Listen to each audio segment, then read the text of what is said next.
بعض اوقات کوئی منظر یا مقام دیکھ کر یہ کیوں لگتا ہے کہ ہم یہ پہلے بھی کہیں دیکھ چکے ہیں یا یہ واقعہ پہلے بھی کہیں ہو چکا ہے۔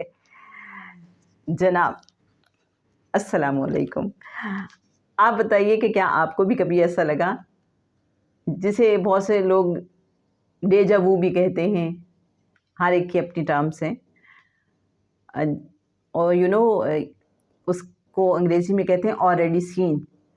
آئیے دیکھتے ہیں کہ جناب سید سرفراز احمد شاہ صاحب مرشد کامل روحانی اسکالر اپنی کتاب کہف فقیر کے پیج 181 پر اس کا کیا جواب دیتے ہیں۔ ہر انسان کی روح سیر کرتی ہے،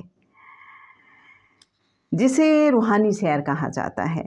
سیر کی ڈگری ہر انسان کی روح کے لیے مختلف ہوتی ہے، کیونکہ اس کا تعلق اس بات سے ہے کہ کسی روح کی لطافت کی ڈگری کیا ہے۔ جتنی زیادہ کسی شخص کے اندر پاکیزگی ہوگی، اس کی روح اتنی ہی لطیف ہوگی، اور روح جتنی لطیف ہوگی، اس کی پرواز اتنی ہی بلند ہوگی۔ ہر روح اپنی اپنی ہمت و استطاعت کے مطابق پرواز کرتی ہے۔ اس روح نے دوران سیر اگر کوئی مقام یا واقعہ دیکھا تو وہ ہمیں یاد نہیں رہے گا، کیونکہ نہ تو وہ ہمارے شعور کا حصہ ہے اور نہ ہی ہماری شارٹ اور لانگ ٹرم میموری کا کبھی حصہ بن پائے گا۔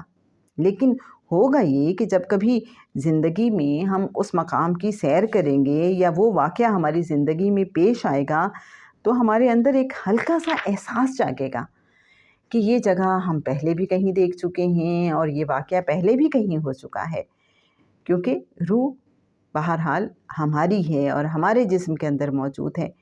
اس تعلق کے باعث ہمیں یوں لگتا ہے کہ جیسے ہم پہلے بھی یہ منظر دیکھ چکے ہیں اور یہ واقعہ پہلے بھی کہیں ہو چکا ہے نا انٹرسٹنگ بات؟ آپ کو کیا سمجھ آتی ہے میرے اچھے سامعین، میرے اچھے ناظرین؟ آپ کے خیال میں اس کی کیا وجہ ہے؟ شاہ صاحب نے تو بتا دی کہ یہ ہماری روح کی لطافت اور اس کی پرواز ہے، کہ ہماری روح نے نیند کے دوران جو سیر کی ہوتی ہے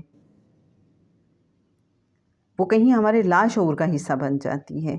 شعور تو اس کو نہیں پہچانتا، لیکن لاشعور میں کہیں وہ ریکارڈ ہو گئی، اور جب شعوری لحاظ سے ہم وہ چیزیں دیکھتے ہیں یا وہ واقعات رونما ہوتے ہیں تو ہم چونک جاتے ہیں۔ آپ اپنا ایکسپیرینس ضرور شیئر کیجیے گا۔ رخسانہ بشیر کو اجازت دیجیے۔